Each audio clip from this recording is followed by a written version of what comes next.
আসসালামু আলাইকুম। আজকে সারাদিন বৃষ্টি হয়েছে, প্রচুর পরিমাণে বৃষ্টি। বৃষ্টির কারণে আজকে ঘর থেকে বের হইতে পারি নাই। বর্তমানে এখন একটু একটু বৃষ্টি থামছে দেখা যাচ্ছে।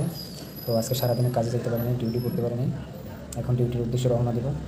তো রাস্তায় আগে এসে দাঁড়িয়ে দিলাম ঘরের সামনে। আমার ছোটো ভাই সে এখনও ঘর থেকে বের হয় নাই, ওর জন্য একটু ওয়েট করতেছি।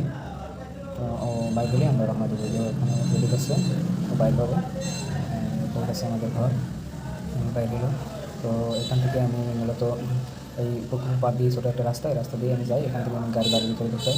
তো এখানে আগে এরকম গাড়ি বাড়ির ভিতরে ঢোকানোর মতো রাস্তা ছিল না, বর্তমানে একটু কাজ করে নিছি, এখান থেকে এখন ঢোকানো যায়। আর বর্তমানে বৃষ্টিতে ইটের রাস্তা প্রচুর পরিমাণে শ্যাওলা, যেটা আপনারা দেখতে পাচ্ছেন।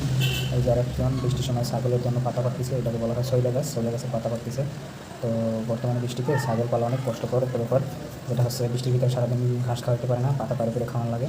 তো পাতা পাড়া এটা একটা পরিশ্রমের ব্যাপার, কষ্টের ব্যাপার আছে। তো এখান থেকে আমাদের বাড়ির সামনে আগে মাটির রাস্তা ছিল, বর্তমানে ইট হয়েছে। ইটের বয়স প্রায় 1 বছর হয়ে গেছে, ইটে অনেক শ্যাওলা জমছে, যে কারণে আমি এখান থেকে আবার আমাদের রাস্তাটা ভেঙে গেছে। এখানে ভেঙে যাওয়ার কারণ 2 সাইডে পানি।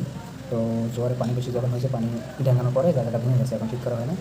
তো এই জন্য আমি গাড়িটা নিয়ে আসতে পারিনি। ভিডিও শেষে দেখতে পারবেন গাড়িটা আমি কোথায় রাখছি। তো আমাদের খালে বর্তমানে পানি আছে, থমথম দেওয়া, তেমন স্রোত নাই খালে, যে কারণে দেখার চারিদিকে পরিবেশটা ভালো লাগে। এই যে আমাদের বাড়ির সামনে যে আমাদের একটি মাদ্রাসা আছে, সেই মাদ্রাসার সামনে চলে আসলাম।